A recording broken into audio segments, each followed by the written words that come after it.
Full adder. सबसे पहले ये देखते हैं फुल एडर क्या करता है और इसकी ज़रूरत क्यों पड़ी। फुल एडर बेसिकली ऐड करता है, इट विल एड्स 3 बिट या 3 बाइनरी डिजिट्स को ये ऐड करता है, 3 बाइनरी डिजिट्स को ऐड करता है। देखिए इससे पहले हम लोगों ने देखा था हाफ एडर। हाफ एडर में हम लोग 2 बिट बाइनरी एडिशन का प्रोसेस कर रहे थे।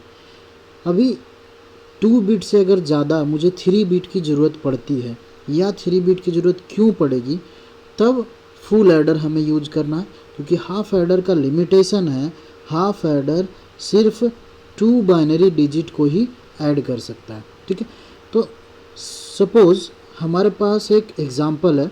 अगर हम लोग एक एग्ज़ाम्पल लें कि हमें एक ऐड करना है 1101 और एक नंबर है हमारा 1011। ठीक है, ये अब 2 डिजिट्स, 2 इनपुट है हमारा A एंड B, इसको ऐड करवाना है। देखिए 1 + 1 क्या होता है, 2 होता है, और 2 को हम लोग कैसे रिप्रेजेंट करते हैं, 1 0। ठीक है, सो ये जो 0 है इसको हम लोग बोलते हैं सम, और इस 1 को क्या बोला हमने, कैरी आउट। ये 1 मेरा क्या है, कैरी आउट।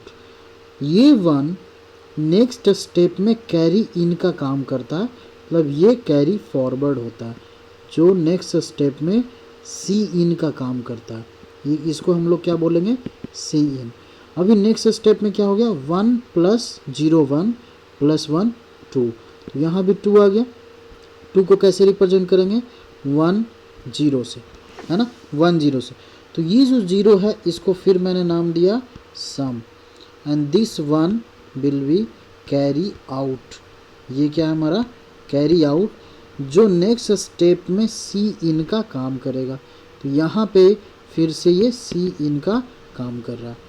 फिर 1 + 1 एडिशन हुआ, तो 1 + 1 अगेन 2, इसको हम लोग 1 0, ये 0 फिर से क्या हो गया, सम हो गया, और ये 1 आपका कैरी आउट है। ये 1 क्या है आपका, कैरी आउट, जो नेक्स्ट स्टेप में सी इन का काम करेगा। ये नेक्स्ट स्टेप में सी इन बन गया। 1 + 1 + 1 3 होता है, 3 को हम लोग कैसे रिप्रेजेंट करते हैं, 1 1 से। So this is sum and this is carry out, ये कैरी आउट हो गए। सो बेसिकली इस एडिशन का जो रिजल्ट है वो क्या होगा, यहाँ से 0 आया, इस पॉइंट पे भी 0, यहाँ 0 1, ये सम हो गया, और कैरी आउट क्या हो गया, 1। इसको हम लोग बोलते हैं सम, ये है हमारा सम, और ये हो गया कैरी आउट, ये कैरी आउट। सो बेसिकली यहाँ देख रहे हैं फुल एडर में हम लोग के पास फर्स्ट स्टेप के बाद सेकेंड स्टेप, जब हम यहाँ एडिशन कर रहे हैं सेकेंड स्टेप का, तो यहाँ पे 3 इनपुट्स हैं। एक इनपुट है सी इन, एक इनपुट है ए, और एक इनपुट है बी। सिमिलरली थर्ड स्टेप में भी देख रहे हैं तो 3 इनपुट है, C in A B. Fourth step में भी सी इन ए बी। तो यहाँ से हम लोग को ये पता चलता है कि फुल एडर में 3 इनपुट्स होते हैं। फुल एडर में 3 इनपुट्स हैं। 3 इनपुट्स कौन कौन से हैं, A B and C in, carry input, जो कि प्रीवियस स्टेट का कैरी आउट है। सी इन क्या है, प्रीवियस स्टेट का कैरी आउट है। इस स्टेट का कैरी आउट, इस फर्स्ट स्टेट का कैरी आउट यहाँ कैरी फॉरवर्ड होगा, इसका कैरी आउट यहाँ फॉरवर्ड होगा, और इसका कैरी आउट यहाँ फॉरवर्ड होगा। ठीक है, सो ये सी इन है, और ये हमारा फुल एडर ब्लॉक है। फुल एडर ब्लॉक है, और 2 आउटपुट है। 2 आउटपुट कौन कौन सा, एक आउटपुट आ गया सम, एक आउटपुट आया सम जिसको एस से रिप्रेजेंट कर रहा है, और एक आउटपुट आया यहाँ देखिए कैरी आउट, एक कैरी आउट आया, एक हमारा आउटपुट आ गया कैरी आउट जिसको सी आउट से रिप्रेजेंट कर रहा है। तो बेसिकली फुल एडर का ज़रूरत हमें पड़ रहा है थर्ड बीट। अगर किसी एडिशन में कैरी जनरेट हो रहा है तो उस कैरी को ऐड करने के लिए हमें फुल एडर का ज़रूरत है। ठीक है, तो ये हमारा बेसिक ब्लॉक डायग्राम हो गया फुल एडर का। अब बात करते हैं कि डिजाइनिंग प्रोसेस, कैसे इसको डिजाइन किया जाए। तो डिजाइनिंग के लिए सबसे पहला प्रोसेस मैंने बताया था कि हम लोग ट्रूथ टेबल ड्रॉ करते हैं। ठीक है, ट्रूथ टेबल ड्रॉ करेंगे फुल एडर का, truth table of full adder. Basically truth table क्या रिप्रेजेंट करता है, तो इनपुट एंड आउटपुट के बीच में रिलेशन स्टेटस को डिफाइन करता है। ठीक है, इनपुट्स एंड आउटपुट के बीच में रिलेशन स्टेटस को डिफाइन करता है इनपुट्स। और हमारे पास इनपुट्स कितने हैं, 3 इनपुट है, ए बी, ठीक है, A B and C in, 3 input है हमारे पास। एक टेबल ड्रॉ करते हैं इनपुट्स एंड आउटपुट्स का। एक हमारा इनपुट होगा ऑगेंट, जब हम एडिशन कर रहे हैं तो ऑगेंट होगा ए। एक इनपुट होगा एडेंड जिसको नाम दिया हमने बी, और एक होगा कैरी इनपुट, कैरी इनपुट जिसका नाम दिया सी इन। ठीक है, ए बी सी इन।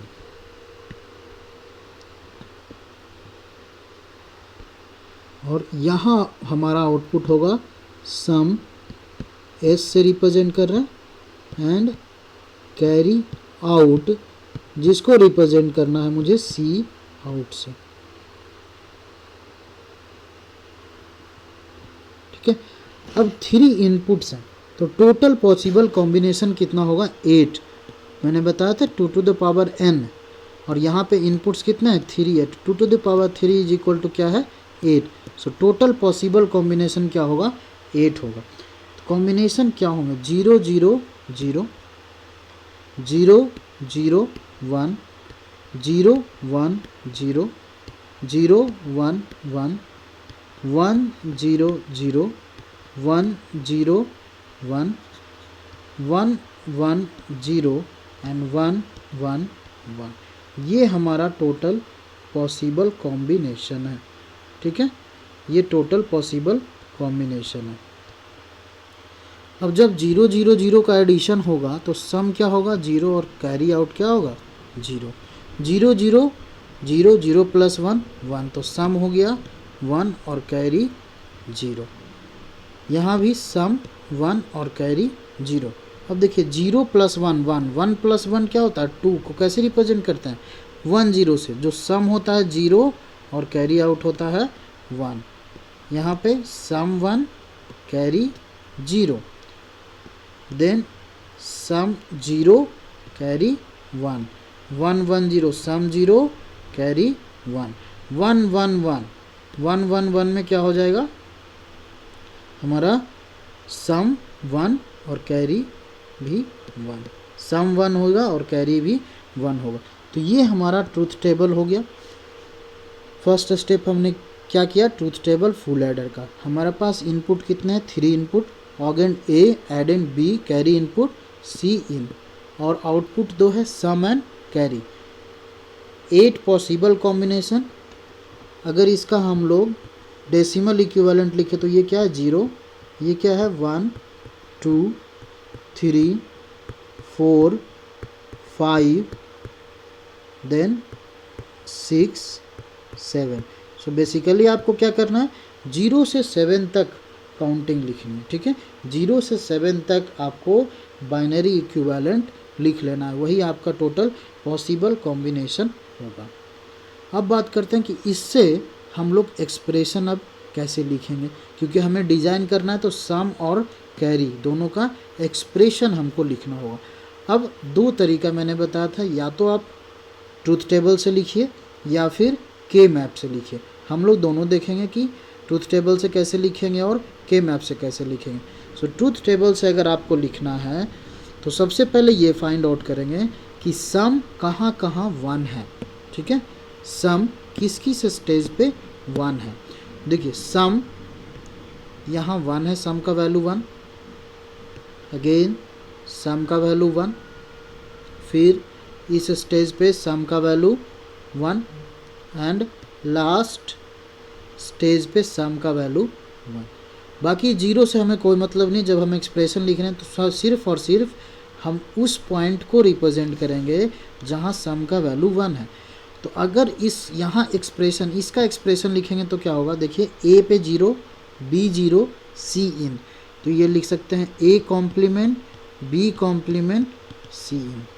ठीक है, नेक्स्ट ए का वैल्यू 0, बी का वैल्यू 1, सी इन का वैल्यू 0, यहाँ से आएगा A complement B C in complement. Next A B complement C in complement, फिर नेक्स्ट हो गया ए बी सी इन। ठीक है, सम का हम लोग एक्सप्रेशन यहाँ लिखते हैं, सम इक्वल टू क्या आ रहा था, sum equal to A complement B complement C in plus A complement B C in complement plus A B complement C in complement plus A B C in. अब इसको और सिंप्लीफाई करते हैं हम लोग, सम इक्वल टू, यहाँ से देखिए ए कॉम्प्लीमेंट हम कॉमन लेंगे, यहाँ लिख सकते हैं B complement C in plus B C in complement plus, यहाँ से हम लोग ए को कॉमन लेते हैं तो B complement C in complement plus B C in. अब यहाँ दिख रहा है कि ये किस फॉर्म में है, एक्सॉर के फॉर्म में है, A complement B plus B complement B, sorry A complement B, A complement B plus यहाँ दिख रहा है ये, तो हम इसको लिख सकते हैं B XOR C in, B XOR C इन, ये एक्सॉर के फॉर्म में है, प्लस ए, ये एक्स नॉर है। ठीक है, ये जो एक्सप्रेशन है किसका है, एक्स नॉर का, तो इसको हम लोग लिख सकते हैं बी एक्सॉर सी इन पे कॉम्प्लीमेंट, ये एक्स नॉर का हो गया। लेट हम लोग यहाँ सपोज इसको हम लोग मान लेते हैं x, इसकी वैल्यू क्या मान लेते हैं x, so B XOR C in is equal to x, तो इसको क्या लिख सकते हैं a complement into X plus a into X complement. अब इसको देखते हैं हम, तो ये जो है a complement b plus a into B complement, that is ये एक्सॉर गेट को रिप्रेजेंट कर रहा है, तो एक्सॉर गेट को रिप्रेजेंट कर रहा है तो क्या लिखेंगे a एक्सॉर x। ठीक है, नाउ x का वैल्यू क्या है, b एक्सॉर c इन, तो सम का फाइनल वैल्यू क्या आ गया मेरे पास, a XOR b XOR c in, ये आपका सम का वैल्यू हो गया। तो सम इज इक्वल टू क्या हो गया, sum equal to a XOR b XOR C in, sum a XOR b XOR C in. Similarly हम लोग कैरी आउट का भी एक्सप्रेशन लिखेंगे थ्रू ट्रूथ टेबल, तो कैरी आउट में भी वही करना है मुझे, जहाँ जहाँ 1 है, अब देखिए 1 इस पॉइंट पे है, यहाँ यहाँ यहाँ, सो ये तीनों का आप एक्सप्रेशन लिखें। ठीक है, एक्सप्रेशन हम लोग लिखेंगे, क्या होगा एक्सप्रेशन सी आउट का, A complement B C in plus A B complement C in plus A B C in complement plus A B C in. ठीक है, अब फिर इसको रिड्यूस करते हैं, सिंप्लीफाई करते हैं, देखेंगे क्या होगा। सो बी सी इन यहाँ से कॉमन आ गया, ये ए complement plus A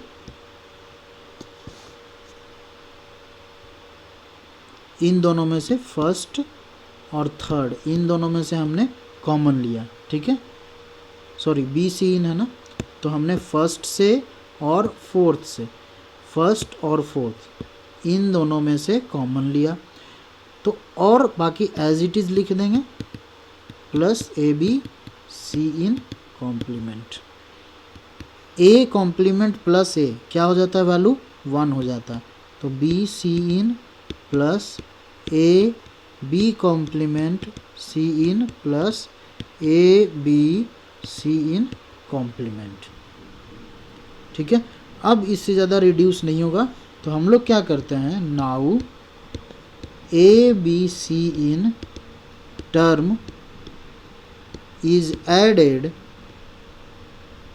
twice for simplification. हम लोग सिंप्लीफिकेशन के लिए ए बी सी इन को 2 बार ऐड करते हैं, किसमें, इस एक्सप्रेशन में 2 बार ऐड करते हैं। तो C out is equal to क्या हो जाएगा, B C in plus A complement C in plus A B C in complement plus A B C in plus A B C in. 2 बार हमने इसको क्या किया, ऐड किया। अब यहाँ से कॉमन देखते हैं कि क्या क्या हो सकता है, ठीक है। तो इन दोनों में कॉमन हम लोग देख सकते हैं और इन दोनों एक्सप्रेशन में कॉमन देख सकते हैं। तो सी आउट का वैल्यू क्या होगा, C out is equal to, C out equal to क्या लिखेंगे, B C in plus A C in B plus B complement plus A B C in plus C in complement. तो ये क्या हो जाएगा, 1 हो जाएगा वैल्यू इसका, इसका वैल्यू भी 1 हो जाएगा। तो C out is equal to क्या हो गया यहाँ से, B C in plus A C in plus A B. ये आपका फाइनल एक्सप्रेशन हो गया सी आउट का। और सम का फाइनल एक्सप्रेशन क्या था, ए XOR B XOR C in. अब इन दोनों एक्सप्रेशन को हमें क्या करना है, इम्प्लीमेंट करना। सी आउट का एक्सप्रेशन है सम का एक्सप्रेशन, ठीक है। अब इन दोनों को हमें इम्प्लीमेंट करना। तो इम्प्लीमेंट कैसे करेंगे, इम्प्लीमेंट करने के लिए हम लोग, हमारे पास क्या है, 3 इनपुट्स हैं, हम लोग 3 इनपुट लेते हैं। वो 3 इनपुट क्या क्या है, A B and C in. सम में क्या है, एक XOR गेट लगा हुआ है, A B and C in, और इनमें कौन सा गेट लगा हुआ है, XOR गेट लगा हुआ है। तो यहाँ हम लोग XOR गेट इम्प्लीमेंट करते हैं और ये आपका सम का एक्सप्रेशन यहाँ आ जाएगा, A XOR B XOR C in. यहाँ इनपुट ए मिल गया, input B and input C in. अब कैरी का हमें इम्प्लीमेंट करना है, कैरी सी आउट का।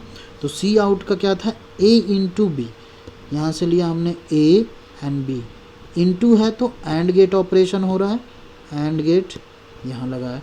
फिर है B into C in, B C in, and gate लगाया।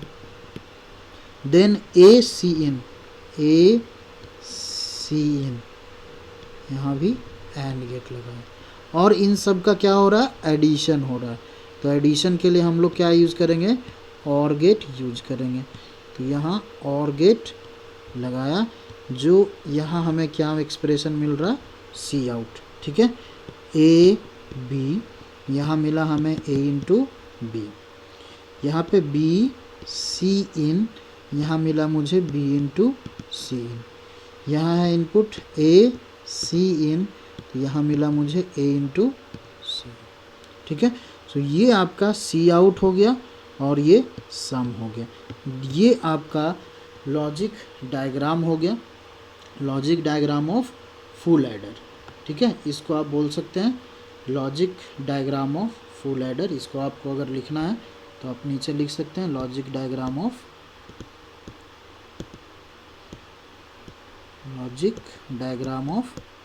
फुल एडर, ठीक है।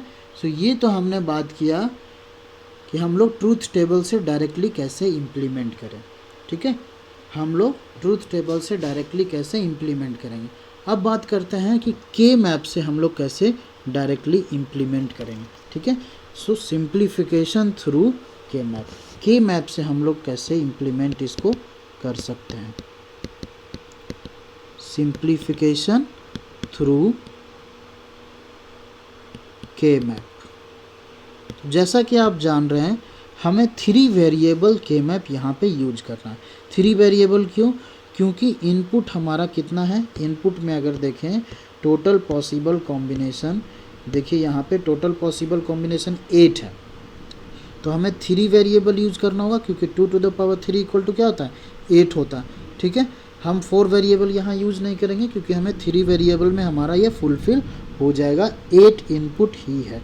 तो हम लोग यहाँ पे सम एंड कैरी के लिए अलग अलग के मैप ड्रॉ करेंगे। ठीक है, तो सबसे पहले ड्रॉ करते हैं के मैप फॉर सम, के मैप फॉर सम। 3 वेरिएबल के मैप आपको यूज करना है, 3 वेरिएबल के मैप।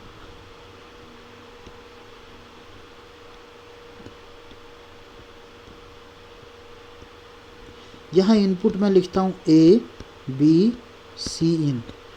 आप लोग कंफ्यूज मत होइएगा, कई बार ऐसा भी हो सकता है कि सी इन इधर लिखा हो, ए बी उधर लिखा हो, कोई प्रॉब्लम नहीं है उसे। 0 0 0 1 1 1 1 0 0 एंड 1। अब इन बॉक्सेस की नंबरिंग करते हैं हम लोग। तो ये box 0 position, 1 position, 3 position, 2 position, 4 position, 5 position, 7 position, 6 position. ठीक है, अब देखेंगे कि सम किस किस पोजीशन पे 1 है, सम की वैल्यू किस किस पोजीशन पे 1 है। तो देखिए यहाँ पे जब हम लोग डेसिमल इक्विवेलेंट क्या है, 1 पे 1 है, 2 पे 1 है, 1 पे 1, 2 पे 1, 4 पर 1 है और 7 पे 1 है। तो जिस जिस पोजीशन पे 1 है उस पोजीशन को हम लोग 1 रिप्रेजेंट करेंगे। 1 2 4 7, तो 1 2 4 7 को हम लोग 1 से रिप्रेजेंट करेंगे। 1 2 4 7, सो 1 2 4 एंड 7। ठीक है, अब देखते हैं यहाँ पे कोई ग्रुपिंग नहीं हो रही है, तो ये क्या सिंगल पेयर ही सिंगल बनाएगा, इसका एक्सप्रेशन हम लोग सिंगल ही लिखेंगे। तो सम का एक्सप्रेशन अब लिखते हैं, सम इक्वल टू,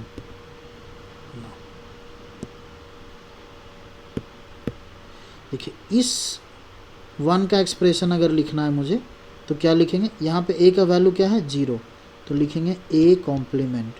और देखिए b और c का क्या वैल्यू है 0 1, तो v complement and c plus इस 1 का एक्सप्रेशन लिख रहे हैं, a का वैल्यू क्या है यहाँ पे 1 है, 0 है, तो a complement.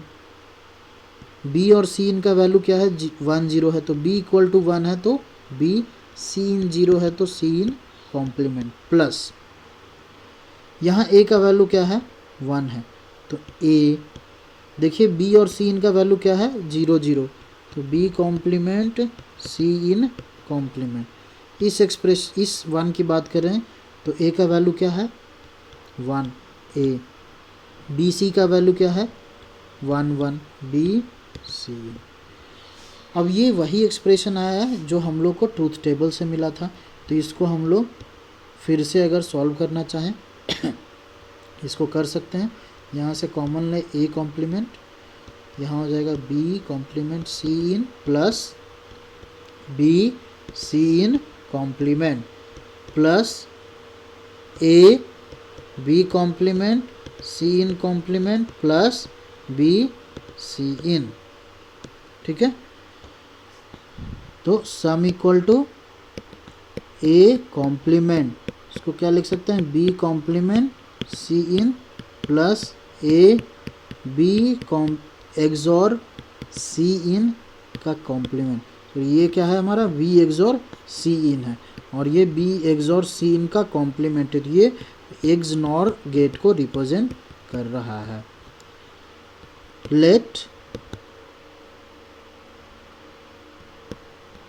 b XOR c in is equal to x, sum is equal to क्या हो जाएगा a complement into X plus a into X complement. XOR gate को रिप्रेजेंट कर रहा है ये, सम इक्वल टू हो जाएगा a XOR x, sum equal to a XOR b XOR c in. ये आपका वही एक्सप्रेशन आया जो हमने ट्रूथ टेबल से निकाला था। ठीक है, अब हम लोग कैरी आउट का के मैप ड्रॉ करते हैं। K map for carry out C out, K map for C out. यहाँ भी हम लोग 3 वेरिएबल के मैप यूज करेंगे, 3 वेरिएबल के मैप। और यहाँ भी वही प्रोसेस हम लोग देखेंगे कि जहाँ जहाँ सी आउट की वैल्यू 1 है उस पोजीशन पे हम लोग 1 रिप्रेजेंट करेंगे, ठीक है। जिस पोजीशन पे कैरी आउट का वैल्यू 1 है उसको हम लोग 1 से रिप्रेजेंट करेंगे, उसको 1 से रिप्रेजेंट करेंगे। तो देखिए सी आउट का वैल्यू 1 कहाँ कहाँ किस डेसिमल वैल्यू के पे 1 है। तो यहाँ पे देखिए जब 3 पे 1 है, देन 7 पे 1 है, 6 पे 1 है, 5 पे 1 है। सो 3, 5, 6, 7 इन पोजीशन पे सी आउट की वैल्यू क्या है 1 है। तो 3, 5, 6, 7 को हम लोग 3, 5, 6, 7, ठीक है, इसको क्या कर दिया 1। अब हम लोग ग्रुपिंग करते हैं, ठीक है। सो ये दोनों 2 का पेयर बनाएगा, पेयरिंग में ये दोनों पेयर बनाएगा और ये दोनों पेयर बनाएगा। तो यहाँ पे 3 पेयर्स बन गए। सी आउट इक्वल टू, ये देखिए ये एक्सप्रेशन नंबर 1, एक्सप्रेशन नंबर 2 और एक्सप्रेशन नंबर 3। सो पहले 1 की बात करते हैं। ए की वैल्यू 0 और 1 दोनों है, तो ए वेरिएबल है, ए का हम लोग कोई वैल्यू नहीं लिखेंगे। बी और सी क्या है 1, 1 है, तो यहाँ से आ जाएगा B into C in plus. Second की बात करते हैं, सेकेंड ग्रुप का एक्सप्रेशन क्या होगा, ए का वैल्यू यहाँ क्या है 1, तो ए लिख दिया। देखिए बी और सी इनका 2 वैल्यू है 1, 1 एंड 1, 0। तो ये सी इनका वैल्यू वेरिएबल है क्योंकि सी इन एक बार 1 है और एक बार 0 है। बी स्टेबल है तो बी का वैल्यू क्या है 1, तो यहाँ लिखेंगे बी। वेरिएबल का वैल्यू हमें नहीं लिखना है, हम सिर्फ उसी का वैल्यू लिखेंगे जो कांस्टेंट है। थर्ड ग्रुप का एक्सप्रेशन लिखते हैं, तो ए का वैल्यू क्या है 1, ए लिख दिया। बी और सी 0, 1 एंड 1, 0, 0, 1 एंड 1, 1। तो b का वैल्यू 0 है एक बार 1, बी हम लोग नहीं लिखेंगे, किसका वैल्यू लिखेंगे सी इन का, तो यहाँ आ जाएगा सी। तो C out is equal to B C in plus A B plus A C in, ठीक है। तो हमें के मैप से भी वही एक्सप्रेशन मिला जो हमें ट्रूथ टेबल से मिला था, sum is equal to A XOR B XOR C in. तो ये दोनों आप के मैप से भी सॉल्व कर सकते हैं और ट्रूथ टेबल से भी सॉल्व कर सकते हैं। होप सो क्लियर हो गया होगा। अगर कोई डाउट है तो प्लीज़ कमेंट बॉक्स में आप कमेंट कर सकते हैं। Thank you for watching this video.